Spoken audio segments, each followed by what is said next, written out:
So I started asking kids, hundreds of kids across the United States, hey, what do you want to be when you grow up? They have no clue. Kids 17, 18 years old, hey, you're going to go to college? I don't know. Well, what do you want to be? Are you going to move? Are you going to stay home? I don't know. So I was like, that's weird. These kids don't know themselves. Well, why don't they know themselves? So then I started doing this at programs. I had kids pull out their phones, check their screen time.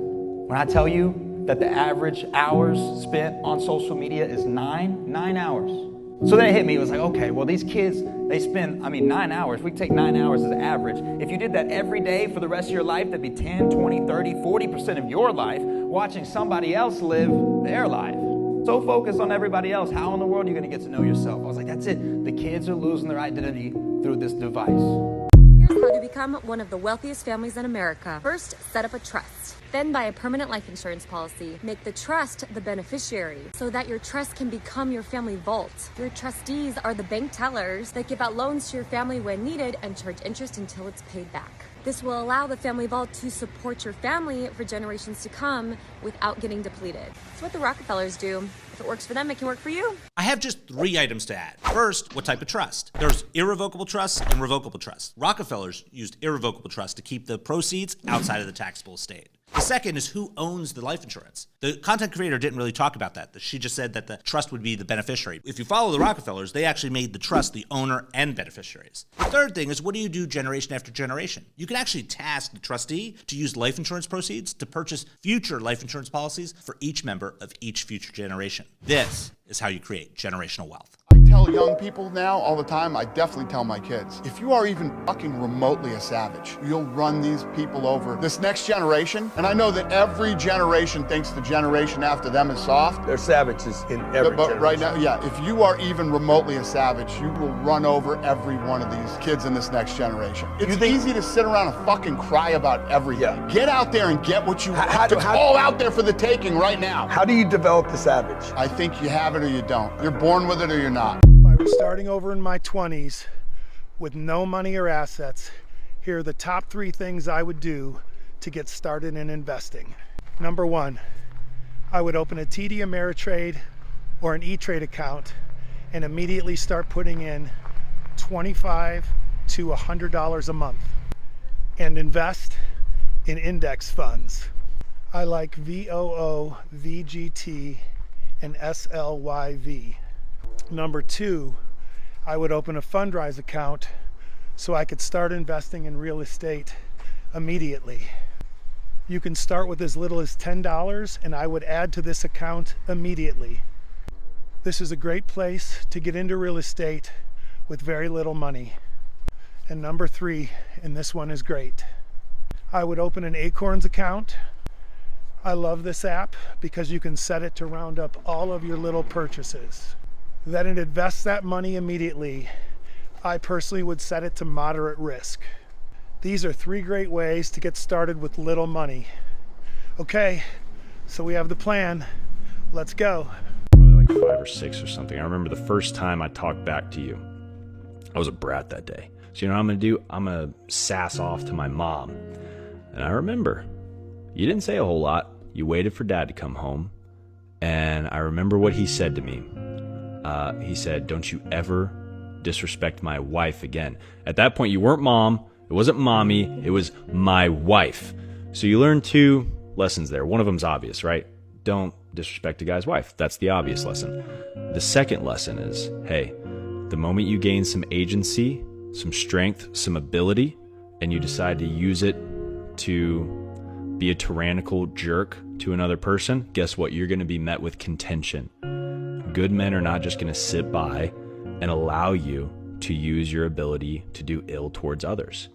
And that is the language of masculinity, is contention. And a few things I'd tell my younger self is probably nothing because he wouldn't listen. But if I could get the little son of a bitch to listen, I would say, number 1, you are far more capable than you think you are. Even though you think you're pretty capable, there's a lot more. Number 2, I would tell my younger self to read every single day. I would tell him that everything's going to work out quite well, actually, no matter what he does, because apparently it has. I would tell him to stop worrying about other people's opinions and validation. I'd tell him to get to know himself quicker, faster. I would tell them to take a stand on what you believe, because if you're wrong, you can correct it. But if you don't stand for something, you'll fall for anything. I'd tell them to start working out every single day so I could have lived my whole life in unbelievable shape. I would tell him to not trust the two people I trusted. I don't know, man. I'd tell him a lot. But he wouldn't listen, so it doesn't matter. I would meet with people, and they were highly successful. I would often ask a question. So how did you go from rags to riches? How did you achieve this empire? And they would begin to tell me their story about how they started out from scratch and so forth, just like I did at Kentucky Fried Chicken, making $1 an hour and so forth. And then they were super successful working their entire lifetime. And then oft times they would say, man, I have worked so hard. My kids will never have to work as hard as I did. And then when they would retire, they would often come in and I'd say, how's it going? And they went, Doug, golly, I don't know. I don't know what's wrong with my kids. They don't even know how to work. And I would go, maybe you stole that from them. So when they said, my kids will never have to work as hard as I did, I'm going, well, wait a minute here. You just talked about that's what made a man out of you. That's perhaps the hardest part for a father. It's the knowledge that you're merely preparing him for the test. One that is, it's in the distance. It's beyond your sight. It's beyond your control. And it is most likely beyond your intervention. And that's the way it has to be. As his father, you know that one day the dragon is going to come and it will be his responsibility to slay it. Because manhood is ultimately a threshold that he has to cross alone. And there is something truly noble about the man who overcomes the absence of their own father to ensure that their son does not experience the same loss. Ultimately, it's a difficult task. And in many ways, it's becoming even more so.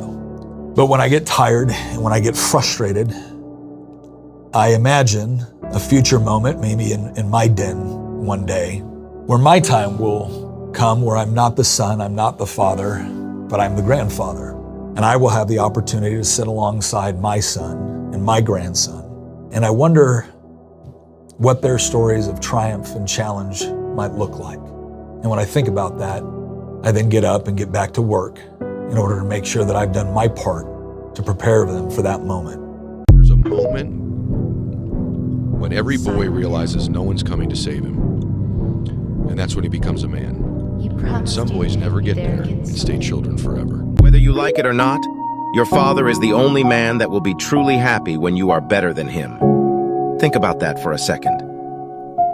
I'm raising my sons against the bullshit you said you're going to tell your sons. I would tell my son to live your life and have fun. So what I would tell my son is the brutal reality of the world. It's going to be ugly. It's going to be brutal. It's not going to be okay. You will suffer like a motherfucker if you don't get to work. You better compete and compete early. Every day you wake up, you're in competition. My sons are going to be ruthless and they're going to own your sons. And that's why single women, they raise these boys and it kind of sets them up. Because if there's not a strong father in the house, the son is at a disadvantage. It's ruthless out there. It is nature.